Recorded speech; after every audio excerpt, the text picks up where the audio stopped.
So last time we were talking about concurrency.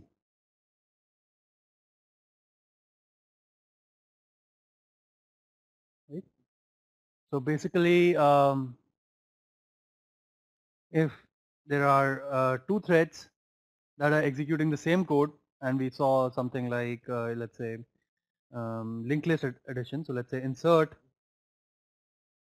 basically causes, let's say this was a linked list, right? And this is the head pointer of the linked list, and you wanted to insert, then let's say thread 1 calls insert and thread 2 calls insert, and it's possible that at the end of the day what you will have is not a linked list anymore, right? So we saw last time that this is what can happen.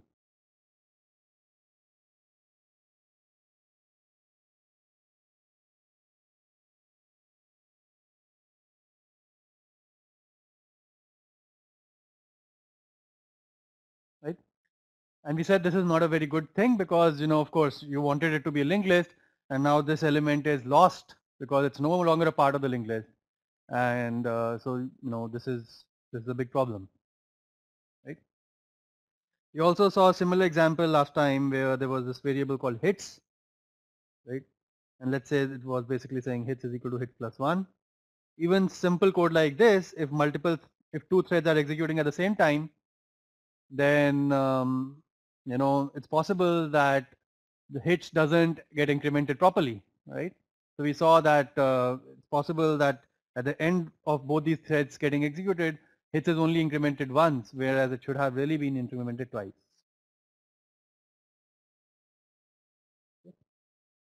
All right, so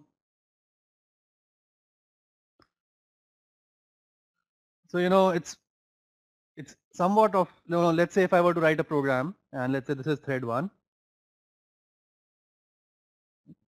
and it says, okay, let's say it says let's say I is equal to 0 initially, right? And then you spawn one thread 1, and then you spawn another thread called thread 2, and let's say the code of thread 1 is while I is less than 10, I plus plus.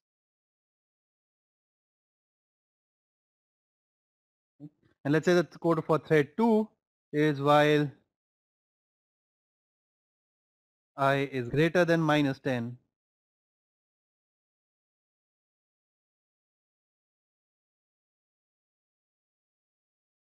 I minus minus.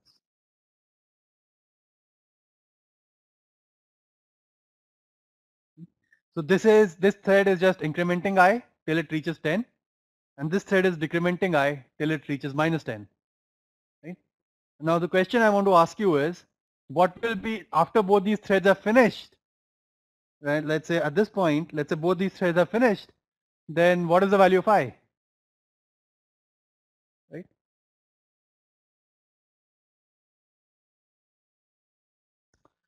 Well, if only one thread was running, then you are sure that at this point the value would have been 10.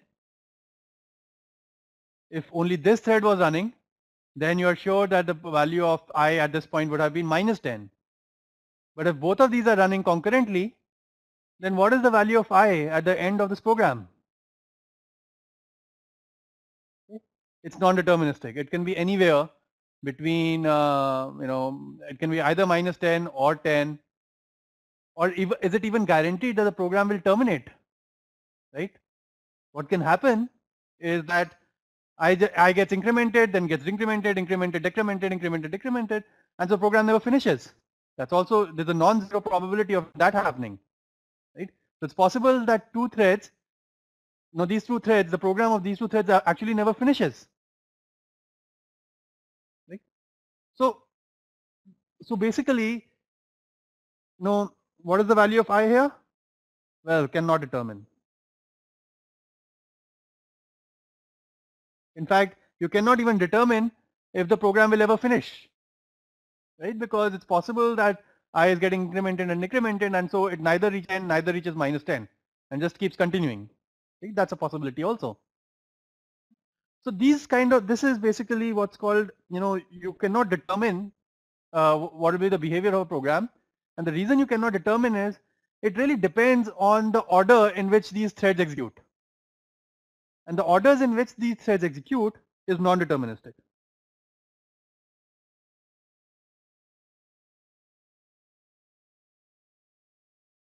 Right?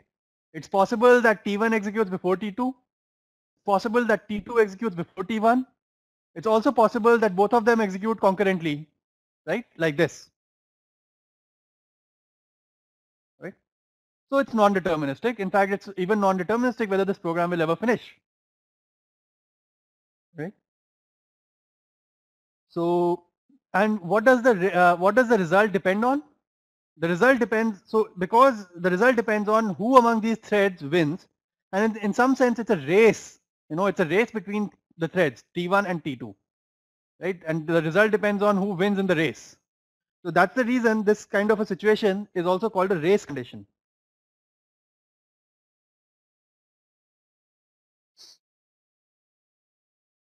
A race condition is a situation where the final output of the program depends on the schedule of the program, right? Or and it basically depends on who wins, right? If thread 1 wins in the schedule, then the result will be something else. If thread 2 wins in the schedule, then the result will be something else. And so it's called a race condition, right? In general, if there's a race condition in a program, that basically indicates that there is some non-determinism usually, right? So it basically means that you cannot predict what the output of the program will be. Okay, and so you should make sure that you have fixed the race conditions, right? Okay, so let's now talk about how you can fix these race conditions, right? So I'm going to talk about one construct called locks.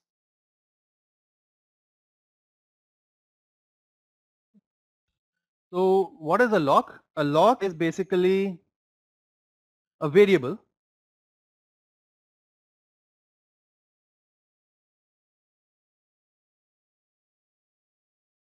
it's a shared variable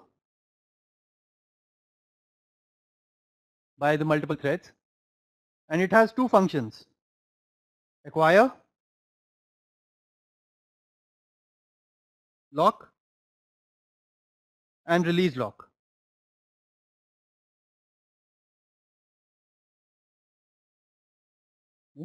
And both these functions return void.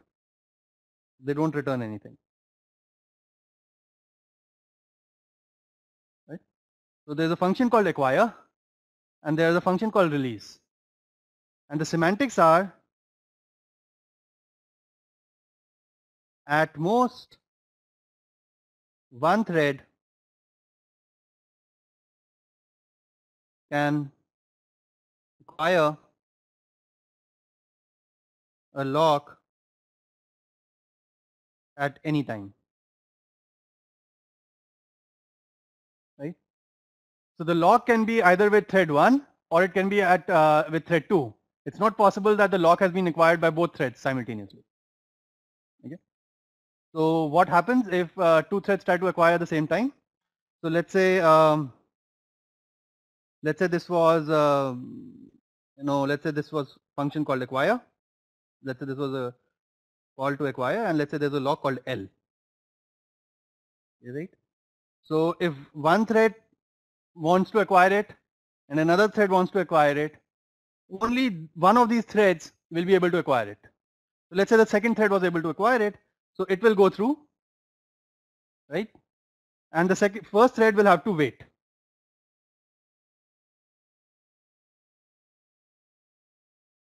Okay, that's the semantics. Both threads cannot just acquire the lock simultaneously. Only when, let's say, this thread now executes, the first thread is waiting, the second thread is executing. And now at this point, if this thread calls release, so this thread will call release. Yeah. At this point, the first thread is allowed to acquire the thread lock, right?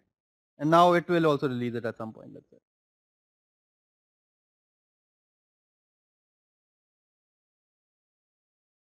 So what have you done?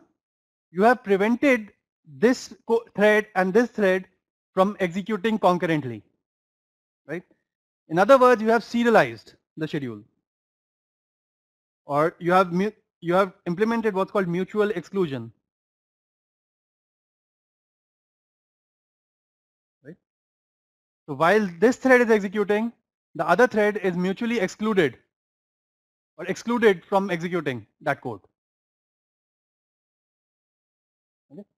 So only one thread can execute at any time, or only one thread can acquire a lock at any time.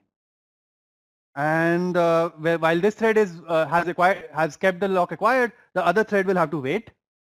Only when this thread has released the lock, the other thread can stop waiting and it will acquire the lock this time.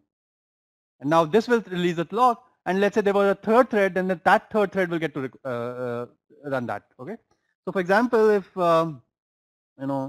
if there was an acquire statement and it's acquiring the same lock L, then, and if there are multiple threads like these, then they will get serialized like this,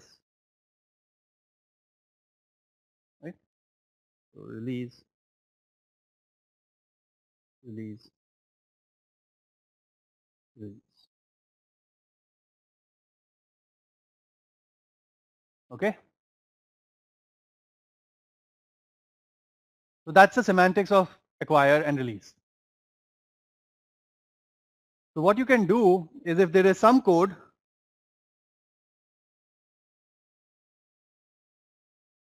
that is that requires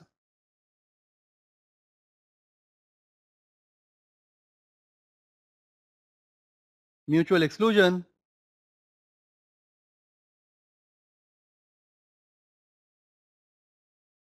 you can coin a variable called L. So just say, let's have a variable called L, which is of type lock.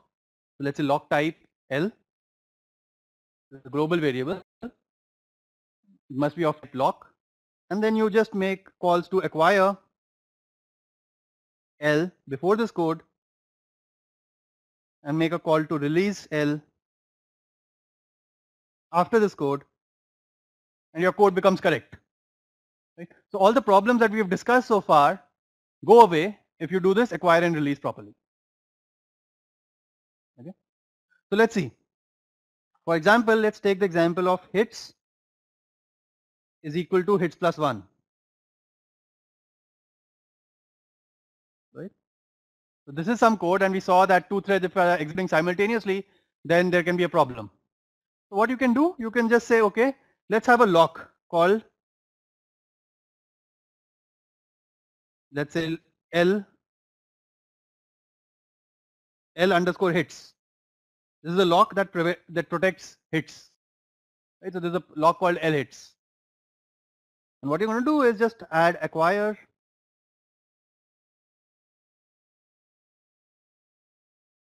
L hits. Right? And you're going to say release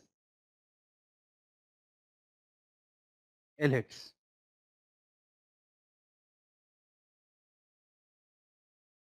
With this much code, your code becomes correct. Right? With just these acquire and release calls, your code becomes correct. Because now if one thread wants to increment hits, it will only one of them will be able to enter, and so one of them will increment it and make it +1, and then the second one will increment it and make it +1 again. So the net effect will be +2 always. It's also possible that the first one, it's also possible. So this is, let's say the thread 1 gets the lock first, and then thread 2 gets the lock later. But if it's also possible, let me draw this again. So thread 1 gets the lock first and thread 2 gets the lock later, and the net effect is +2. Or it's also possible that thread 2 gets the lock first and thread 1 gets the lock later. Even then the net effect is plus 2. Right? So what you have done is you have prevented the interleaved execution, right? So we had 3 schedules. We said, if T1 executes before T2, then for hits is equal to hits plus 1. This is correct. If T2 executes before T1, this is correct. But if T1 interleaves with T2, this is wrong, right? And lock allows this. So locks allow this, allowed. This is also allowed, and this is not allowed.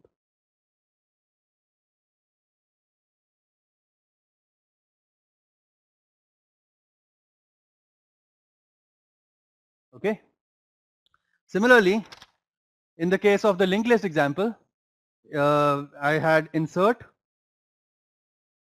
right? So what will happen is that, let's say this was the list,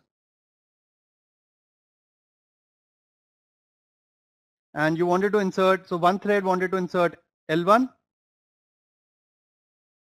and another thread wanted to insert L2, right? And let's say this was the head pointer before doing this, then the final state will either be, what you do is you're going to say acquire lock, let's say the lock was L, acquire L, insert L1, and then release L, and here we're going to say acquire L, insert L2, and release L.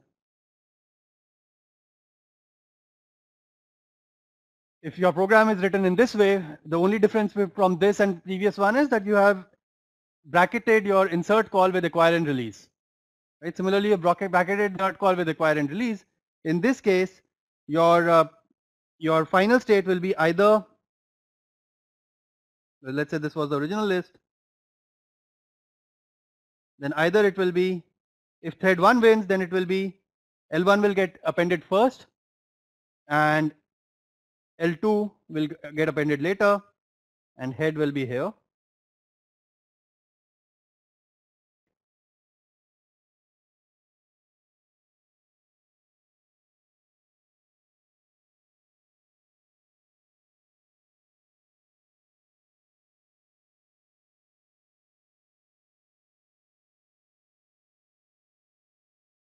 Okay, this is good. All right, so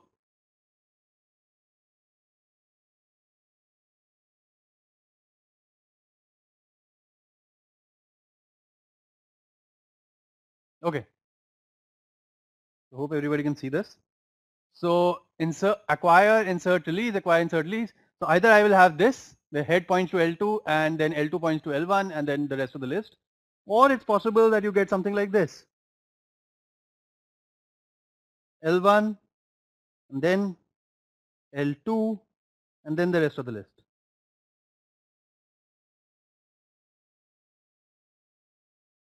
Right? Both of these are correct.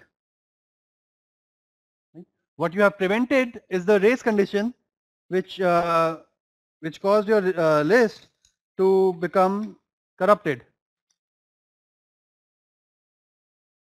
Right? So you have prevented this situation. This will no longer happen now, because this could only happen if the threads were interleaved with each other. And with the calls to acquire and release, you have prevented that interleaving. Okay, so not allowed, and these two are allowed.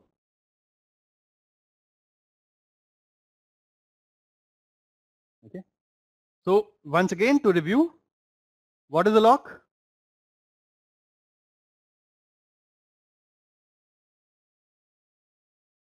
It is a shared variable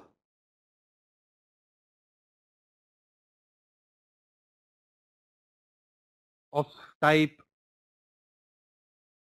let's say lock underscore t. You have defined some type, right, with functions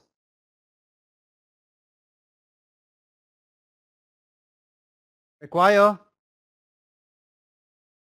and release, right? And the functions have this property that two threads cannot simultaneously acquire the same lock, right? That's all.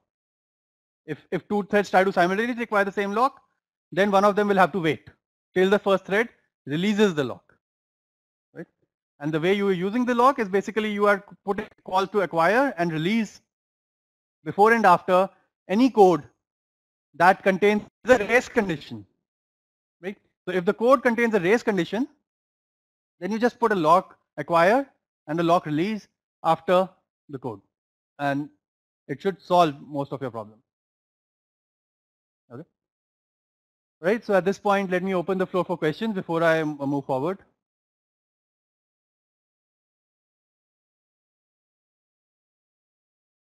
Any questions?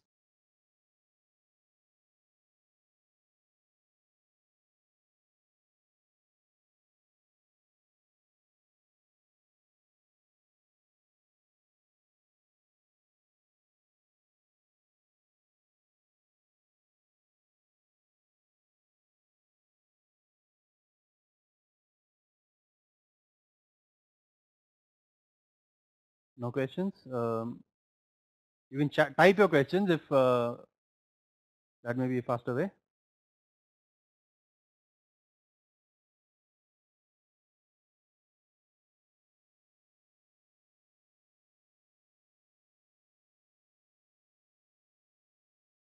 Okay. There's a question from LNMIT. How to decide who will get the lock first? Okay. So this decision is completely out of our control. Right? Who gets the lock first? The programmer just writes acquire and release. Who gets a lock? I don't know. Somebody may, one of them may get the lock. I don't have any idea who will get the lock. But what I'm saying is, irrespective of who gets the lock first, my code is still correct. Right? In both the examples that I showed you, irrespective of who gets the lock first, the code is correct.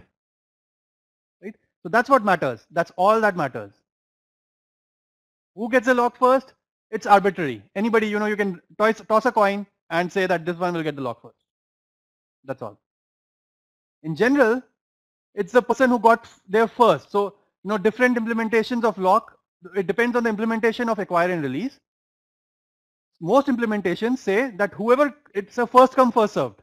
So whoever came first, give him the lock. Right? So it's like, whoever came to this room first gets the room. And then when he goes out, then only then the second person can come into the room. So it's a first come first served usually, but in general, you can do anything you like.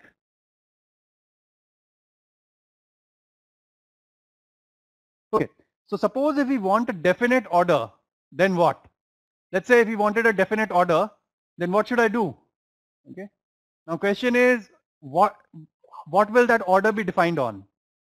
Will it be defined on the thread ID? Right. So if it's going to be defined on the thread ID, then we have to somehow pass the thread ID of the current thread to my acquire routine so that he can decide properly. Right. The locking abstraction, does not allow you to control the order. Right? You cannot control the order of acquisition using locks. You have to assume that be arbitrary. Okay? In fact, it is very difficult to control the order if you imagine, because if you say that thread 1 will always get the lock before thread 2, now let's say thread 2 is waiting to get the lock, and now we are saying no, I will not allow thread 2 because I have to wait for thread 1. Now, who knows whether thread 1 will ever call acquire or not, right? So how long should you wait? Should you wait for 1 second, 1 millisecond, 1 minute, 1 hour, 1 day, 1 year, right? Completely can't answer this question, right? Because if you said, oh, no, I'm not going to give lock to thread 2, I'm going to wait for thread 1 to come, and only then I'm going to give lock to thread 1, and after it has released, then I'll give lock to thread. But if thread 2 is already waiting, then how long will you wait for thread 1 to come there? No, thread 1 may never call acquire. So the best policy is just give it to whoever comes first. Right? So in that sense, it's arbitrary. It's non-deterministic. It's still non-deterministic. Right? Who comes first? Whoever comes first and will get the lock. And then he releases and then somebody else. And once again, as I said before, it's not necessarily first come first serve. It can be completely arbitrary also. Right? For example, you could have an implementation which says, I'm going to wait, no, after I have got the first waiter, I'm going to wait for another 1 second, and then whoever comes in this 1 second window, then I'm going to give the lock to the lowest thread ID in this 1 second window. You know, any random thing can happen. Right? But one of the things is first come first serve.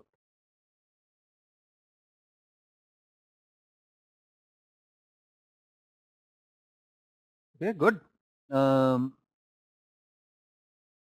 Right. So we said that what is a lock? A lock is a shared variable of some type, right, which you are going to define, and some functions acquire and release. So it's nothing but a shared variable. And now question is, what should be the type? So how do I define a lock? So if I was to say, let's say I'm a programmer and I'm saying, oh, this is a nice thing. Locks are very nice. I want to use locks in my program. And I ask you, can you please implement locks for me? Right. So basically what I'm asking you to do is I'm saying, you know, declare some type called locks or lock underscore t and implement functions acquire and release such that they have these following meanings that two threads cannot simultaneously acquire the same. Right? How are you going to do it? How are you going to implement a lock? Right? So let's see how one could potentially implement a lock. Right? Okay. So let's say I say lock t is a structure. This is lock type, and it has an integer which says whether I'm logged or not.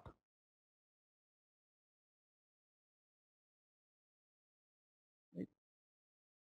And let's say initially it's 0.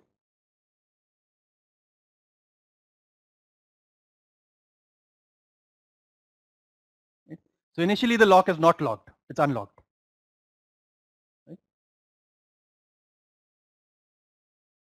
So 0 means, so 0 is equal to unlocked and 1 is equal to locked, let's say. Okay.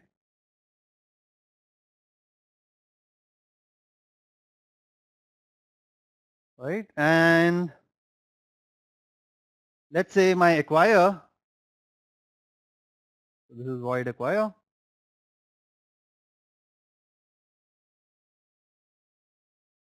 lock underscore t l is going to do what? So you're going to put some code here to implement acquire.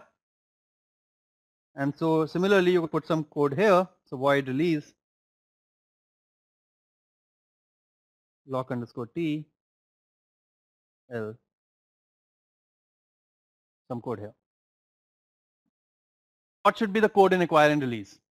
So let's say acquire is going to set locked variable to 1, right? That's all it's going to do. And release is going to set locked variable to 0. That's what it's going to do. Except that we also said that it should first check if the locked variable is already 0 or not, already 1 or not. If the lock is already locked. So if it is locked, then you should just wait. Right? So one way to do this is you just keep checking. So while L dot logged is equal to 1, then keep spinning. So this is just an empty loop.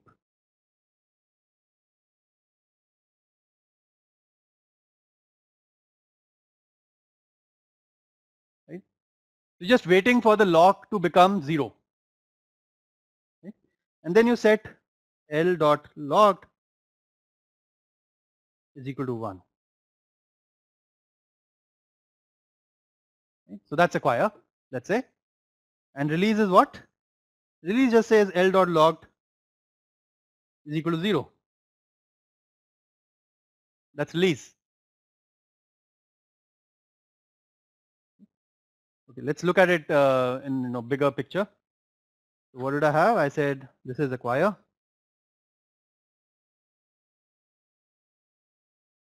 L, basically saying while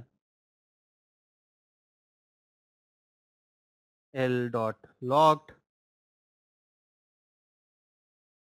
is equal to 1,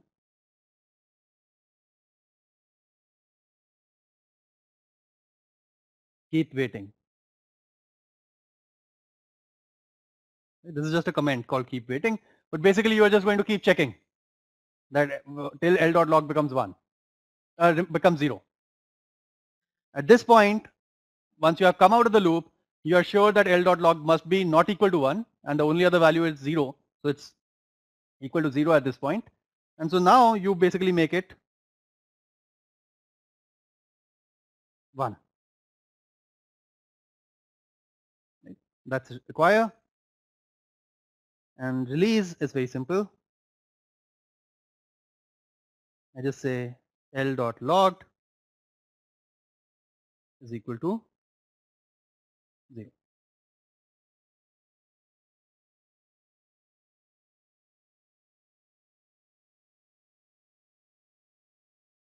Okay. So once again, I open the floor for questions. If you are not understanding anything here, please ask now. I will tell you that this implementation of acquire and release is not correct, right?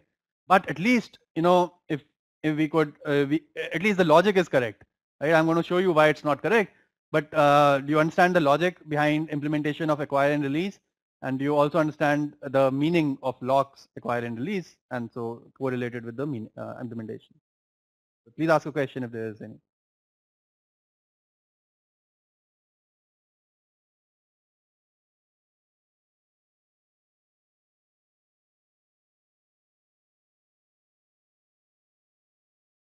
Okay, no question.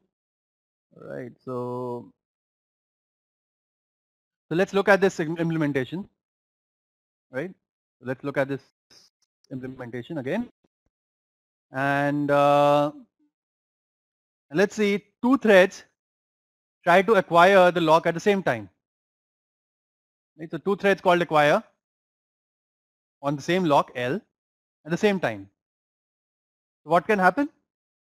Well, this thread, and let's say the L was unlocked in the beginning, so locked variable was set to 0. Now both threads come here.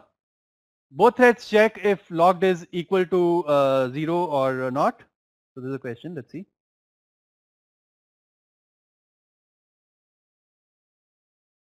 Okay, yeah. So good. There's a question from LNMIT. What if thread changes before setting lock to 1? Great question. Right, and that's what I'm going to discuss. So that's the problem with this implementation. Right. So and so I'm discussing that. So that's a problem, and we're going to see how we can solve that problem. Right. So what happens if this thread? So one thread comes, it checks if log is equal to 1 or not. It finds the lock is equal to 0, which means it's unlocked, and it comes here. Right. So this is thread 1. Right. Now thread 1 was about to lock it, but before it was about to lock it, thread 2 started executing, and thread 2 also checked if L.logged is equal to 1 or not. And it says no, it's also 0 because thread 1 hasn't logged it yet. Right? And so thread 2 also comes here. Right? And now thread 1 is going to execute L.logged is equal to 1, and thread 1 and thread 2 both are going to execute L.logged is equal to 1, and that's wrong because in this case both thread 1 and thread 2 would have acquired the lock at the same time. Right? So in this case what can happen is that this is thread 1 and this is thread 2, and this was the acquire code. What we wanted was that only one of them should fall through, but in this case both of them will come here. Wrong. right? So what does that mean?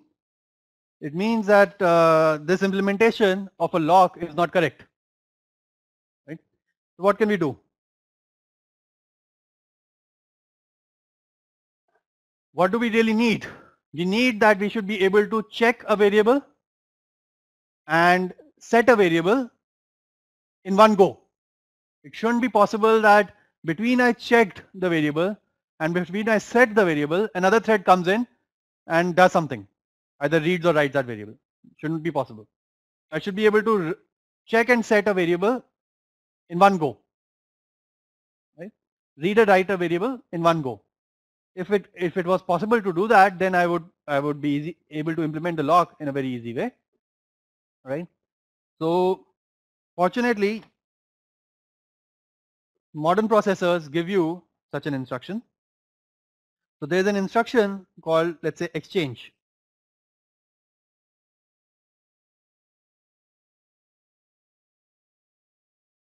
Or represented by XCHG, exchange instruction, right? And what this exchange instruction does is you can say exchange register reg and relocation M, and it will exchange the values of register and memory, right? So let's say I say exchange, and let's say before reg was equal to 0 and M was equal to 1, then after reg will be equal to 1 and mem will be equal to 0.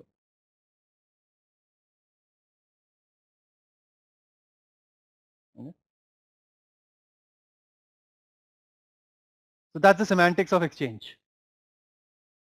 Notice that this instruction is special because it does both read of memory M in one instruction.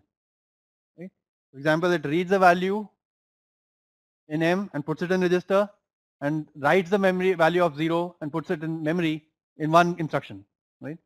And so if you specify, so you can specify the lock instruction before the exchange. So in other words, this whole operation happens in one go, or is atomic, right? So I'm introducing a new word here, atomic. By atomic I mean that nobody can interrupt me in the middle of this instruction, right? So this whole business of exchanging the values happens in one go. So either if anybody else was trying to read that memory location, either he will read it before this instruction or he will read it after this instruction. He will never be able to observe the state of the machine in the middle of this instruction, in the middle of the execution of this instruction. So we call such an instruction an atomic instruction, right? Because an atom cannot be broken any further, basically that's the idea. So an atomic instruction, you can either be before the atomic instruction or you can be after the atomic instruction. You cannot be in the middle of, you cannot observe the state of the computer in the middle of an atomic instruction. Okay. All right. So so exchange with the lock prefix on the Intel architecture gives you an atomic operation of this type, right? So let's see how I'm going to implement lock, acquire and release using this exchange instruction, right? So let's see how. Let's say I had acquire L, right? So what I can do is I can put reg R1, let's say, is equal to 1, and then I can say exchange R1 with memory location L dot locked. Okay, that's a variable, so it's in the memory. So I just say exchange R1 and the log, and this is atomic. So let's say this is atomic exchange. Okay. and then I check if R1 is equal to 0, then return,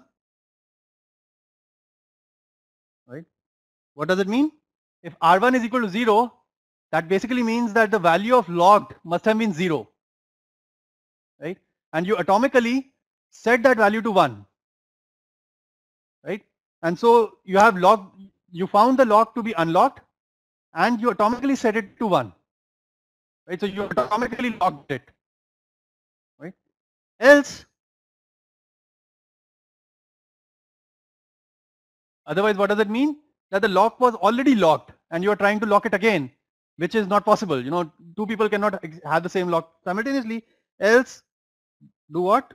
Let's say this was, you know, loop, go to loop. So let's say this was loop. You just go back here.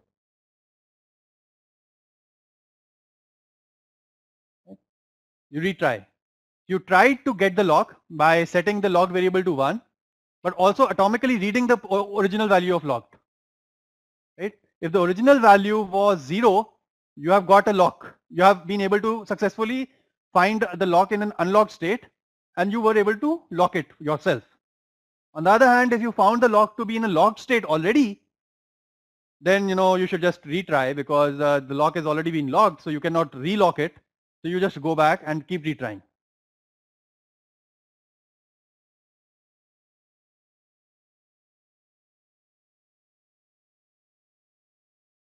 Okay. And R1 is a register.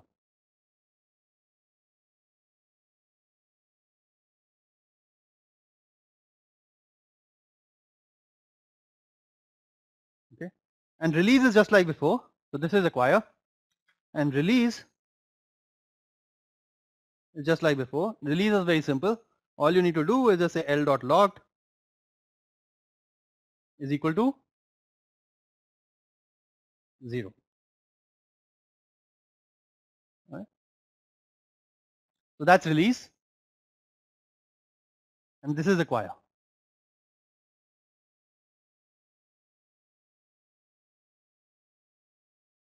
Okay. So what has changed between this code and that code? I'm using this special instruction, atomic instruction called exchange that can allow me to read and write a variable in one go. Right? So it's not possible. So if let's say two threads try to come here simultaneously, then one thread's exchange will execute after another thread's exchange. So whoever executed the exchange first gets the lock. Whoever executed the exchange second has to loop and wait, right? It's not possible that the two exchanges interleave, right? Because the exchange is atomic. So either the first exchange will happen before the second exchange or the second exchange will happen before the first exchange. In either case, only one person will be able to get the lock. The other one will have to loop. The second one will have to loop, right? So how do you decide who gets the lock? Whoever comes first. Whoever executes the exchange instruction first gets the lock. The second one loops and waits till the first one releases the lock, right? Okay. At this point, again, I'll open the floor for questions.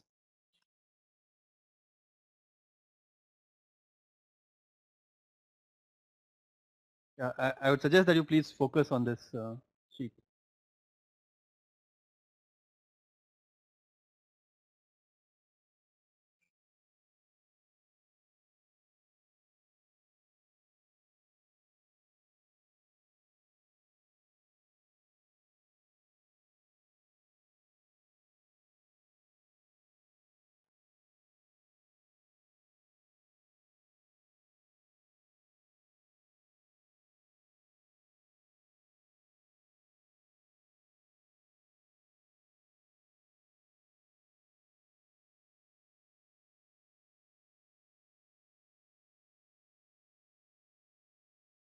Okay. Can you just show me how many colleges are attending?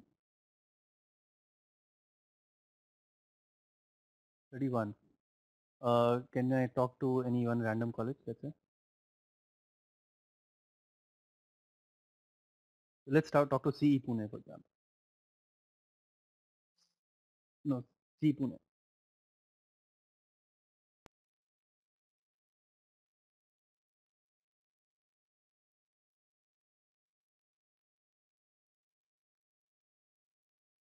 Okay, so I think there's some problem because today there's nobody who's asking questions or anything. Let's look at somebody else.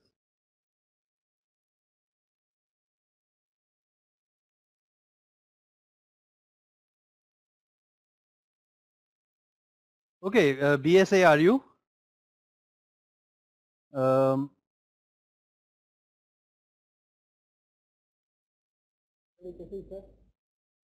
Hello. So I just want to understand if you are understanding this material or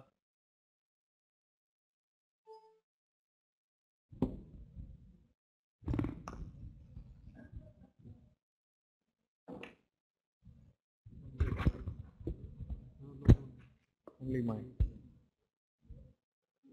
Hello. yes, yes, please.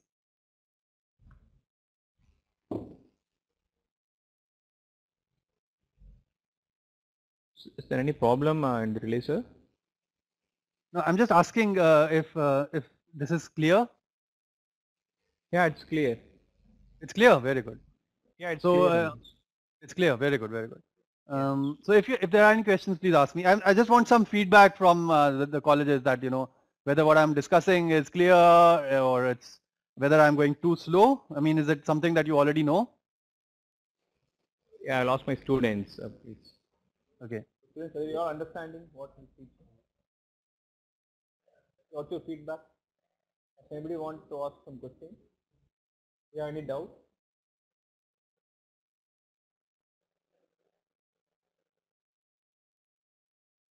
It's going well. Okay. Okay. Very good. Okay. Thank you. Thank you, Thank BSR. you. All right. So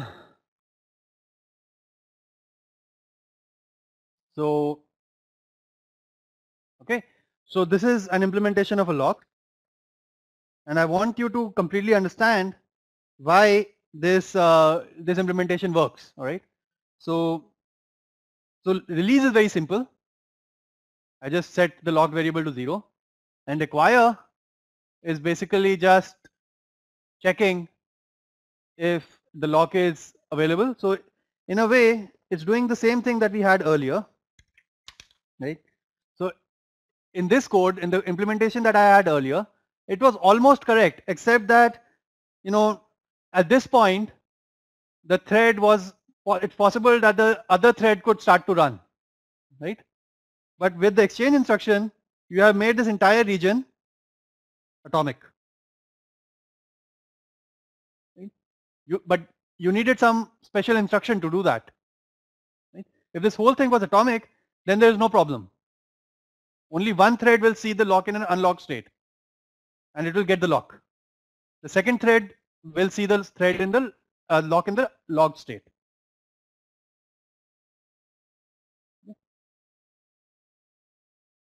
So, let's see what happens. Let's say this is thread 1.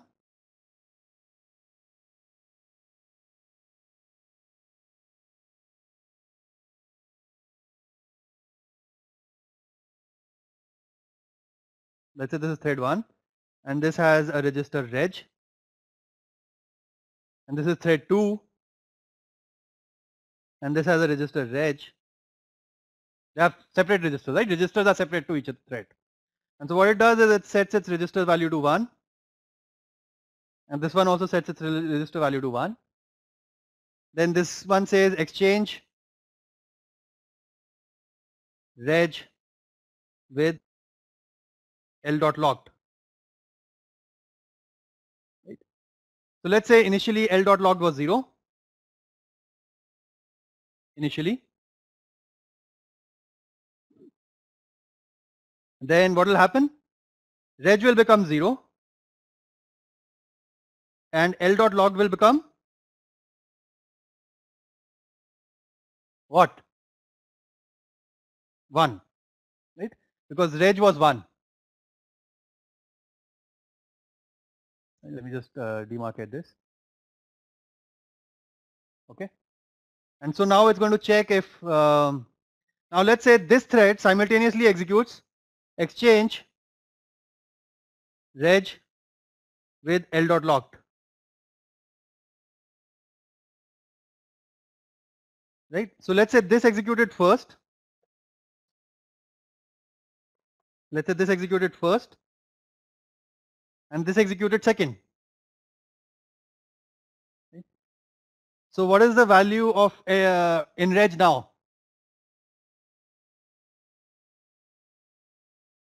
Well, reg will get,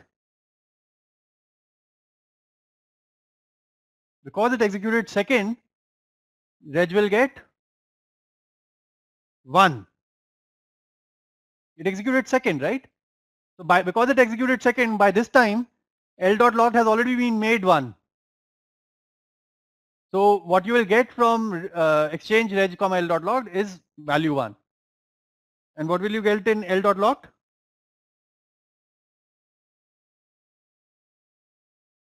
1 again, right? Because reg was 1, so exchange just exchanges the values. So both of them were 1. After exchange, you get reg is equal to 1, l.locked is equal to 1. Now this one is going to return, which means success, right? And this one, because reg was equal to 1, is going to loop,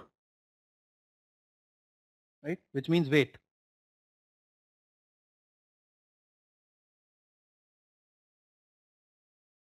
So whoever came first got the lock, the second one had to wait.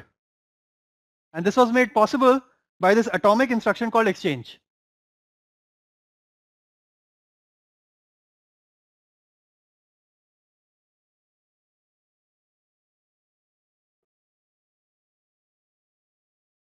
Okay, all right. So I would want you to think about this. Also look at the lecture material on the course web page to understand this before we meet next Monday. And we're going to continue this discussion. So it's very important that you understand this. Also, I will once again request all the instructors in all the various colleges to please send me an email so that I have a list of all the email addresses of all the instructors. And so if I want to share some information, I can share it using your email addresses. So please send me an email in this week, just saying hello, and so that I have your email address. Okay.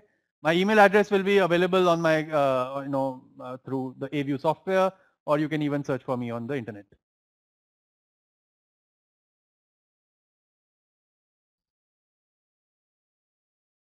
Okay. Any other questions before we stop?